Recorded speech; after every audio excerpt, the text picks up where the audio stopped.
So life can be all about choices.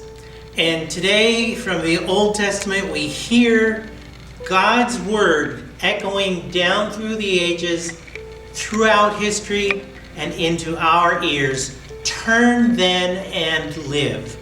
Our life each and every day, even in the midst of pandemic chaos, still requires of each of us that we make choices, and that those choices reflect our faith and our relationship to the God who breathes his breath of life into us and calls us out of darkness into light, out of death into life itself.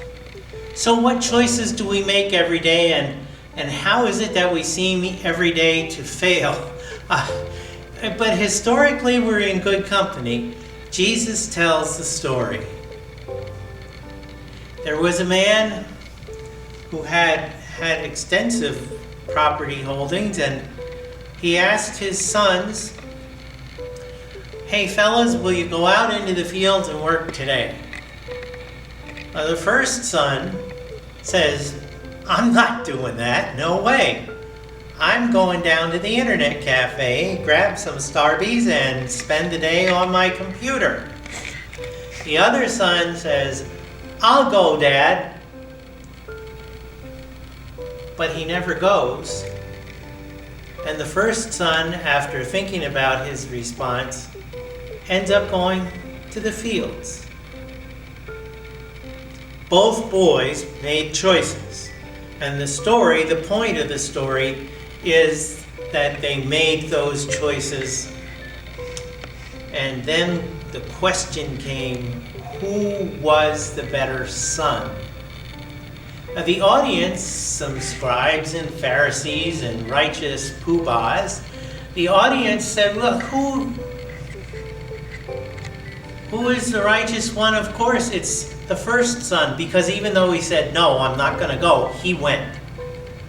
Which is much better than the second son who said, I will go, but never went. Jesus turns the words and the answer into a message that touches their own hearts, because they realize that he's talking about them. In our lives and in our world and in our church, many times we find ourselves making choices for other people. It's always easy to decide, well, he shouldn't have done that, or she shouldn't have said that, or no, we shouldn't be doing this, or we shouldn't be doing that, or you shouldn't go there, or you shouldn't go here, or you shouldn't say this, or you shouldn't say that, or the list goes on and on. But those are our choices. And Jesus' message to the powers that be in his time, and his message that we need to keep in our minds and in our hearts today, is that it's not for us to judge, it is for us to choose. We need to choose each day how we will serve the Lord. Remember the words from long ago, as for me and my house, we will serve the Lord. Every day we are asked to make that same choice, that same decision. Sometimes in big ways, sometimes in very small ways. But it's important. It's important that we build our spiritual strength, our relationship this way, just as much as we build our community relationship this way. God saves us to serve. God sends us to serve. God calls us to serve our neighbor. And you already know the answer to that question. Who is my neighbor? Well, who isn't?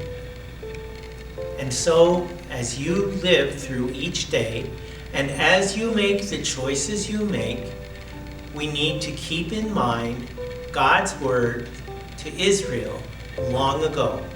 Turn then and live. And we need to remember Jesus' lesson. And that sometimes is a hard lesson for us to hear, because it really says maybe we're not all that after all.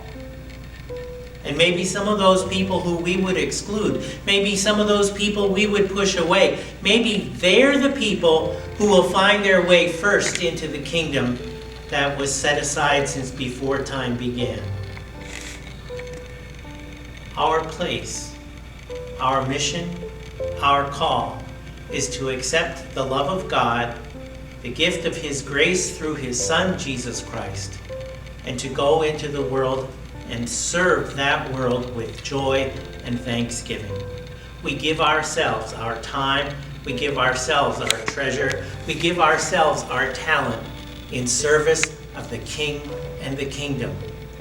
And in fulfilling that call to service, in giving that gift of service to a world that desperately needs it, we receive God's gift of grace, fresh and new every moment of every day.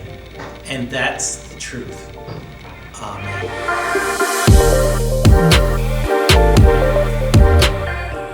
Grace Alone Ministries.